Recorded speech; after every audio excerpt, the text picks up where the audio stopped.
Hi, this is me Monday evening. இன்றைக்கி பார்த்தீங்கன்னா இந்த மின்ட் லீஃப் வந்து நல்லாவே லீஃப் வந்துடுச்சு இல்லையா. ஸோ இதை வந்து பாட்டில் மாற்றி வைக்கலாம்னு சொல்லி ஒரு ஐடியாவில் இருக்கேன். நான் ஆல்ரெடி காமிச்சிருப்பேன், குட்டி குட்டி லீஃப் வந்திருக்கும். இப்போ பார்த்தீங்கன்னா அதை விடவே நல்லா க்ரோத் இல்லை வந்திருக்கு. சில பேரை வந்து அப்படியே அந்த மின்ட்டை எடுத்துகிட்டு அந்த இது மட்டுமே அப்படியே ஸ்ட்ரைட்டாக பதிய வச்சிடுறாங்க, அப்போவுமே வளருது. அப்படி இல்லைனா இந்த மாதிரி தண்ணியில் போட்டுட்டு அதுக்கப்புறம் வேர் வந்ததுமே பதிய வைக்கிறாங்க. ஸோ நான் தண்ணியில் போட்டதுக்கப்புறம் தான் பதிய வைக்கிறேன்.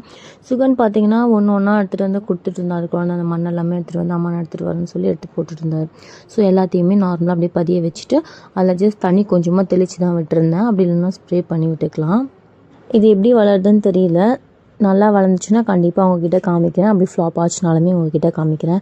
அந்த கேப்பில் பார்த்தீங்கன்னா என்னோடய ஹஸ்பண்ட் வந்து பிரெட் ஆம்லேட் போட்டு கொடுத்துருந்தாங்க. ஸோ இந்த வேலையை முடிச்சுட்டு அதை சாப்பிட்றதுக்காக போயிட்டேன்.